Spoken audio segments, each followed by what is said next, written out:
We're holding page Reish Tov. Megis lo megis li b'boro.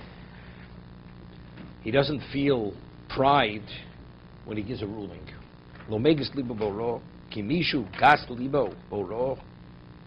It's a Mishnah we had earlier. Who shotev rosh vegas ruach. Hear this? A person who prides himself in horo, in psak, he's a fool, he's a rosha, and he's a gas ruach, and he's arrogant. And they always had difficulty with that. Mashu shoter, v'zeteda ki u'einu roi l'chochma. If we're classifying him as a shoter, that means he has no relevance to wisdom. A person is gas libo ro. Well, first of all, why is he a shoter? We never explained that. Who's this talking about? Just a regular person? No, a person is Talmud Chacham, gives a psak. But when he gives a psak, he's gas libo ro. He feels pride. His heart feels exalted.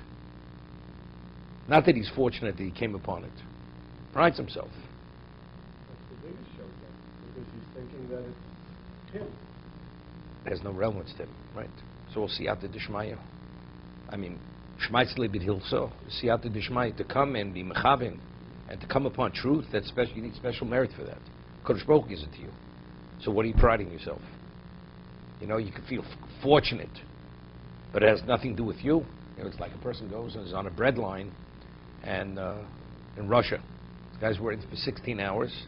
They finally give him a half a loaf of bread, and he's the last one because they ran out of bread after one. He says, "It must be me." What does it have to do with you? You were the last guy. You were the last one to receive the last piece of bread. Could you attribute to yourself? It has nothing to do with you. Kodesh Baruch Hu wanted you. You want to attribute to luck, but it has nothing to do with you. He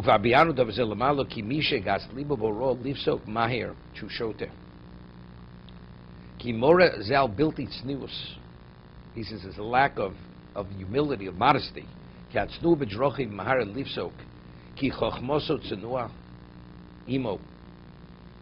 this?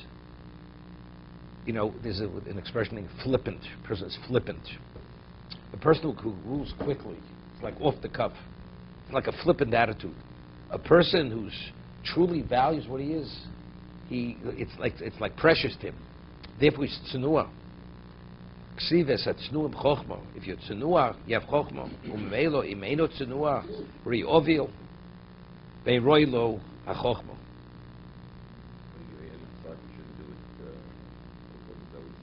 Well, that's anyway. You shouldn't give it quick. That's you're dealing with something of great value.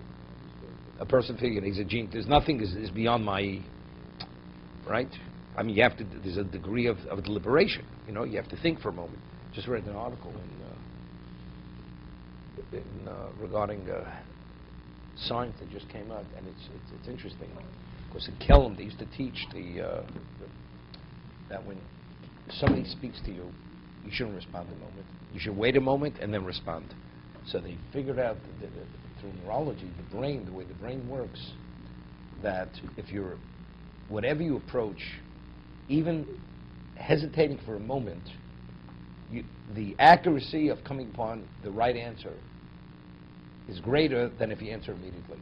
Even though the hesitation is literally 2 seconds. The moment you answer immediately without stopping to think, that makes a difference whether you come upon ayat, and the percentages are very, very great. The difference, whether you get it or you don't get it. The article itself was written. Just now, I just read a few days ago. I'm saying, but it was within. It was in the science section. What? Within science. No, it was a medical thing. It was written about medical. It has nothing to do with Torah.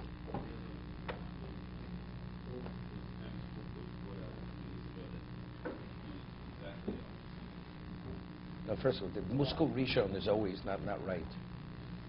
Muskal rishon. To correct at a certain level, but to get it exactly, it's not. First reaction doesn't mean spur of the moment. We're talking about spur of the moment. We're talking about.